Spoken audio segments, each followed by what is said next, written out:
Okay, yes I am in focus. आज 2 सितंबर है 2025 का।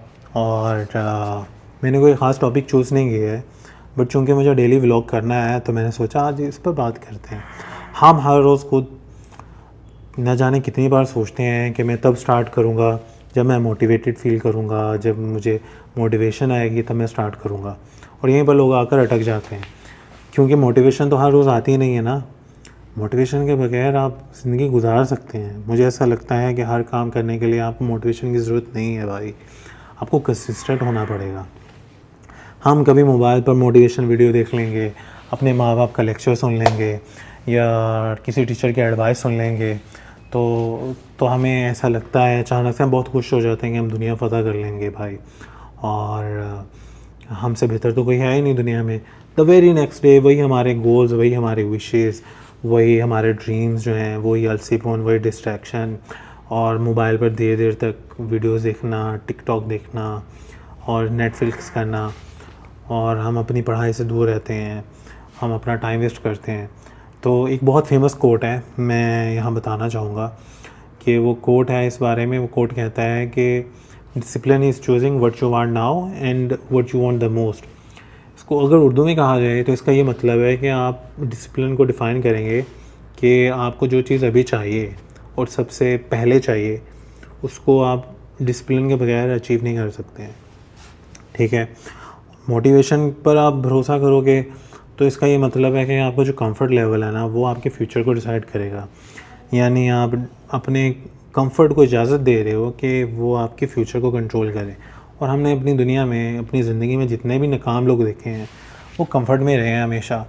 मैं भी बहुत ज़्यादा कंफर्ट में रहा हूँ सारी लाइफ, ठीक है। और अब मुझे एहसास हुआ है कि चूँकि मैं 30 से ऊपर हो रहा हूँ, तो मुझे एहसास हुआ है कि जो चीज़ें मैंने सोची और जो चीज़ें मैं करने के बारे में सोच रहा था, वो मैंने स्टार्ट पहले क्यों नहीं लिया, मैं किस चीज़ का इंतज़ार कर रहा था।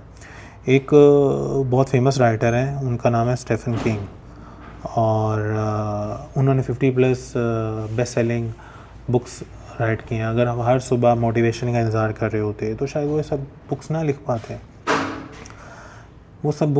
पाते, अगर उन्होंने बस ठान लिया कि मुझे रोज़ लिखना है, मुझे ये काम करना है, तो बस उन्होंने किया और वो उसमें कामयाब रहे। 50+ बुक्स, बेस्ट सेलिंग बुक्स, पूरी दुनिया में मशहूर फेमस राइटर है स्टीफन किंग। मेरे पास भी उनकी 2-3 बुक्स हैं, इवन कि मैंने उनको सही तरह से नहीं पढ़ा है, बस कभी मोटिवेशन आ गई, किसी टीचर की बात सुन ली तो मैंने बाय कर ली लाहौर उर्दू बाज़ार से। बट मैं उनको सही तरह से नहीं पढ़ पाया, अपनी ये अलसीपन, डिस्ट्रैक्शन और इन्हीं चीज़ों की वजह से। वो मैंने जो पहले कहा ना कि कभी कभी हमें लगता है कि हम दुनिया फ़तह कर लेंगे, हमें इतनी मोटिवेशन आ जाती है कि किसी बुक के बारे में कि हम ये सारी बुक एक ही दिन में पढ़ लेंगे, और हो सकता है कि 15-20 पेजेस आप एक दिन में पढ़ लो, बट आप उसको अपने दिमाग में नहीं बिठाते, आप भूल जाते हो। तो लाइफ गुजारनी है और अच्छे से गुजारनी है, तो जो आप काम कर रहे हो ना, उसको कंसिस्टेंसी से करो और बेहतरीन तरीके से करो, और मोटिवेशन का इंतज़ार मत करो। क्योंकि जो काम आप, छोटे छोटे काम जो आप करोगे, रोज़ करोगे, अपने आप को फोर्स करोगे कुछ करने के लिए, उससे मोमेंटम बनता है। अगर आप स्टूडेंट हो तो आप बुक्स खोलो, उसको पढ़ने की कोशिश करो, देखो कि उसमें क्या लिखा है, क्यों है, कैसे है। ठीक है, छोटे छोटे काम, बुक्स पढ़ना, अगर आपको वेट कम करना है, एक्सरसाइज करने जाना है, जिम जाना है, पार्क में रनिंग करनी है, शुगर पे कंट्रोल करना है, शुगर इंटेक कम करो, कार्बोहाइड्रेटेड वाटर्स कम यूज़ करो, यानी कोक, पेप्सी, ये सब चीज़ें बंद कर दो। अगर नहीं बंद हो रही हैं तो थोड़ी कर लो भाई। बहुत ज़रूरी है कि आप अपनी लाइफ में डिसिप्लिन लाओ, और मैंने अपनी लाइफ को अभी तक डिसिप्लिन के बगैर गुजारा है, बट अब मैंने इरादा किया है कि मैं अपनी लाइफ में डिसिप्लिन लाजमी रखूँगा। मैंने अपने माँ बाप की अगर हर बात मानी होती तो मैं बहुत कामयाब होता। अब चूँकि मेरी उम्र 30 से ऊपर हो गई है, तो मुझे अब एहसास हो रहा है कि मैं जिस पोजीशन पे हूँ, अगर मैं अपने माँ बाप की हर बात मानता तो मैं इस पोजीशन से बहुत ऊपर होता भाई।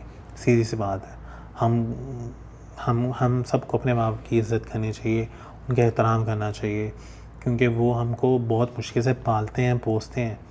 उन्होंने हमें बड़ा किया होता है, एक फ़सल की तरह बचपन से लेके अब तक हमें बड़ा करते हैं। और जब हम कुछ कमाने के, कुछ करने के काबिल हो जाते हैं तो हम उनके बारे में नहीं सोचते हैं। हमें सोचना चाहिए, माँ बाप की दुआ के बगैर आप कामयाब नहीं हो सकते भाई। तो आप करते रहो, जो काम कर रहे हो मेरे दोस्त उसको करते रहो, डेली करो, कंसिस्टेंसी से करो, मेहनत के साथ करो, ईमानदारी से करो, अपने साथ वादा करो कि मुझे कामयाब होना है। कि इंसान जो वादा खिलाफ़ी करता है वो लोगों के साथ कर लेता है, लेकिन ख़ुद के साथ किया हुआ जो वादा है वो इंसान बहुत मुश्किल से तोड़ता है। तो अपना बहुत ज़्यादा ख्याल रखिएगा। अल्लाह ताला आप सब लोग को कामयाब करे। अल्लाह ताला आपके माँ बाप को लंबी सेहत वाली ज़िंदगी दे। और मेरे लिए दुआ करिएगा कि अल्लाह ताला मुझे मेरे माँ बाप को लंबी सेहत वाली ज़िंदगी दे। अल्लाह ताला मेरे माँ बाप को हज उम्रा करने की बार बार तौफीक दे। अल्लाह ताला अपना घर दिखाए। आप सब लोग, मैं सऊदी में रहता हूँ तो इंशाल्लाह आप सब लोगों के लिए दुआ किया करूँगा। आई होप कि मैं यूट्यूब पर डेली वीडियोस अपलोड करूँ। अभी मेरी वीडियो 5 मिनट्स एंड 54 सेकंड्स की होगी। I think this is enough. Take good care of yourself. अपना बहुत ज़्यादा ख्याल रखिएगा। इंशाल्लाह सी यू टुमारो। आज 2 सितंबर है तो I will try my best कि मैं डेली अपलोड करूँ, एटलीस्ट 1 मंथ के लिए करूँ। अपना ख्याल रखिएगा। टेक केयर, बाय बाय, अल्लाह हाफिज़।